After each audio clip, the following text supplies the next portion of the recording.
కాంతికి ఎట్టకేలకు శాస్త్రీయ వివరణ దొరికినట్లుంది. బెత్లెహేము నక్షత్రం, స్టార్ ఆఫ్ బెత్లెహెమ్ అనేది ఆకాశంలో ఘనీభవించిన ఒక అద్భుతమైన చుక్క కాదని నాసా ఖగోళ శాస్త్రవేత్త ఇప్పుడు పేర్కొంటున్నారు. ప్రాచీన మిస్టరీ ఆధునిక విజ్ఞాన శాస్త్రంతో ఎలా ఢీకొంటున్నదో మరియు గతానికి చెందిన ఒక మెరుస్తున్న అతిథి చరిత్రలో తన స్థానాన్ని ఎలా పదిలం చేసుకోబోతోందో మా తదుపరి కథనం వివరిస్తుంది. సుమారు 2000 సంవత్సరాల క్రితం ఆకాశంలో వేగంగా ప్రయాణించిన ఒక ప్రకాశవంతమైన వస్తువు క్రీస్తు పూర్వం 5వ సంవత్సరంలో చైనా ఖగోళ శాస్త్రవేత్తలచే నమోదు చేయబడింది. అదే నిజమైన బెత్లెహేము నక్షత్రం అయి ఉండవచ్చని నాసా ప్లానెటరీ సైంటిస్ట్ మార్క్ మార్ట్నీ అంటున్నారు. బ్రిటిష్ ఆస్ట్రానమికల్ అసోసియేషన్ జర్నల్లో ప్రచురించబడిన ఆయన గణాంకాల ప్రకారం భూమికి అత్యంత దగ్గరగా ప్రయాణించిన ఒక తోకచుక్క కామెట్ బైబిల్లో వర్ణించిన వింత ఖగోళ ప్రవర్తనను సృష్టించి ఉండవచ్చు. అంటే తూర్పున ఉదయించడం, ప్రయాణికులకు మార్గనిర్దేశం చేయడం మరియు యేసు జన్మస్థలంపైన నిలిచిపోయినట్లు కనిపించడం వంటివి. క్రీస్తు పూర్వం 5వ సంవత్సరంలో 70 రోజులకు పైగా కనిపించిన ఒక నక్షత్రం గురించి ప్రస్తావించిన ప్రాచీన చైనా కోర్టు రికార్డులను ఈ శాస్త్రవేత్త పరిశీలించారు.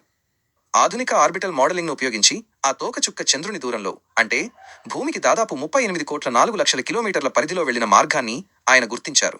ఆ సామీప్యతలో తోకచుక్క యొక్క తూర్పు దిశ వేగం భూమి యొక్క భ్రమణాన్ని దాదాపుగా రద్దు చేయగలదు.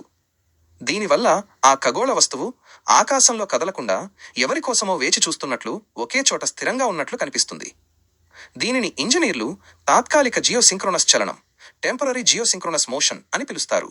జెరూసలేం నుండి బెత్లెహేముకు దక్షిణంగా ప్రయాణించే ప్రత్యక్ష సాక్షులకు ఆ తోకచుక్క వారికి దారి చూపుతున్నట్లు మరియు వారి గమ్యస్థానం పైన వేలాడుతున్నట్లు అనిపించి ఉంటుంది. ఈ సిద్ధాంతం ఆ నక్షత్రం ఖచ్చితంగా తోకచుక్కే అని నిరూపించినప్పటికీ గ్రహాల కలయిక లేదా సూపర్నోవా వంటి ఇతర ఆలోచనలు కూడా ప్రచారంలో ఉన్నాయి. కదలిక మరియు జీవనానికి లేదా చరిత్రకు సరిపోయే మొదటి ఖగోళ వివరణ ఇదే కావచ్చు. మిస్టరీతో నిండిన ఆకాశంలో కాంతి ఎట్టకేలకు చరిత్రను కలుసుకోవచ్చు. క్రైస్తవ విశ్వాసం ప్రకారం ఈ శాస్త్రీయ సిద్ధాంతాన్ని బెత్లెహేము నక్షత్రం ఒక తోకచుక్క కావచ్చు అనే అంశాన్ని ఈ క్రింది విధాలుగా సానుకూలంగా అర్థం చేసుకోవచ్చు. 1. చారిత్రక నిర్ధారణ, హిస్టారికల్ కన్ఫర్మేషన్. చాలా మంది క్రైస్తవులు ఈ శాస్త్రీయ ఆవిష్కరణను స్వాగతిస్తారు. చైనా రికార్డులో క్రీస్తు పూర్వం 5వ సంవత్సరంలో ఒక ప్రకాశవంతమైన ఖగోళ వస్తువు ఉన్నట్లు తేలడం, బైబిల్ మత్తయి సువార్తలో వ్రాయబడిన విషయం కేవలం కట్టుకథ కాదని అది వాస్తవ చరిత్ర అని బలపరుస్తుంది. ఇది బైబిల్ విశ్వసనీయతను పెంచుతుంది. 2. దేవుని ఏర్పాటు, డివైన్ ప్రావిడెన్స్. క్రైస్తవ దృక్కోణంలో అద్భుతం అంటే కేవలం ప్రకృతి నియమాలకు విరుద్ధంగా జరిగేది మాత్రమే కాదు. దేవుడు ప్రకృతిని, విశ్వాన్ని సృష్టించాడు కాబట్టి ఆ ప్రకృతి నియమాలను, న్యాచురల్ లాస్ ఉపయోగించి తన చిత్తాన్ని నెరవేర్చడం కూడా అద్భుతమే.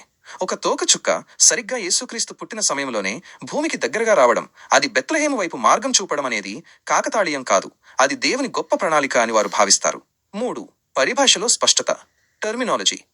ప్రాచీన కాలంలో ప్రజలు ఆకాశంలో కదిలే ఏ ప్రకాశవంతమైన వస్తువునైనా గ్రహాలు, తోకచుక్కలు లేదా ఉల్కలు, సాధారణంగా నక్షత్రం అనే పిలిచేవారు. కాబట్టి బైబిల్లో నక్షత్రం అని రాయబడినంత మాత్రాన అది నిజమైన నక్షత్రమే, స్టార్ అయి ఉండనవసరం లేదు. అది తోకచుక్క అయినా కూడా బైబిల్ వాక్యానికి అర్థం మారిపోదు. 4. విజ్ఞాన శాస్త్రం మరియు విశ్వాసం, సైన్స్ అండ్ ఫెయిత్. ఈ సిద్ధాంతం విజ్ఞాన శాస్త్రం మరియు దేవుని వాక్యం ఒకదానికొకటి వ్యతిరేకం కాదని, అవి కలిసి ప్రయాణించగలవని చూపిస్తుంది. దేవుడు జ్ఞానానికి మూలం కాబట్టి సైన్స్ ద్వారా మనం దేవుని సృష్టిని మరింత లోతుగా అర్థం చేసుకోగలమని చాలామంది క్రైస్తవులు నమ్ముతారు. క్లుప్తంగా ఈ నాసా శాస్త్రవేత్త సిద్ధాంతం యేసుక్రీస్తు జననాన్ని ప్రశ్నించడం లేదు. బదులుగా ఆ సమయంలో ఆకాశంలో ఏదో ఒక గొప్ప సంఘటన నిజంగానే జరిగిందని చారిత్రక ఆధారాలతో ధృవీకరిస్తోంది.